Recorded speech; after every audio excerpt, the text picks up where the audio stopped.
wake up. Tulog-tulog. Hello, Budidik. Good afternoon. Wait, tulog sila. Dari. Tingnan natin kung tulog ba. Oy! Wake up man ang mga Budidik. Kakalinis ko lang. Kakatapos ko lang naglilinis. Just finished to clean all cubicle. Nag-explain na din ng disinfect, Clorox. Yan, Clorox at saka soap. Yun po ang sabon.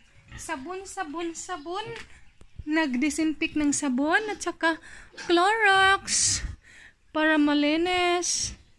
Yan, uy, nandito yung Sasa.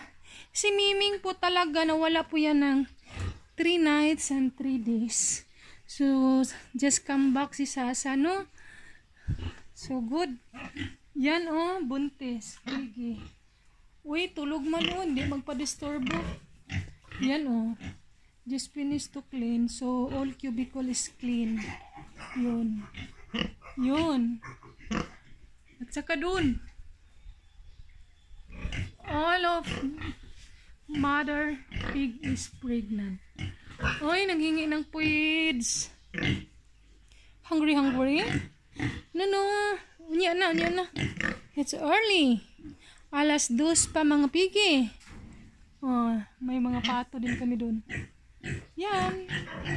Uy. Tulog-tulugan. And now, gumigising na. Oops, lagubo sa mangga. Mangga over there. Mangga. Yan ang cat, oh. Sa hawa ng Panginoon, umuwi na siya. Nawala po siya ng 3 days and 3 nights. She lost 3 days and 3 nights. So, di ba? All pigs is clean. Then, nakaligo sila. Then, sinpick na po sila. So, thank you everyone. Today is Thursday. Hello, good afternoon, good evening, good morning. Bye.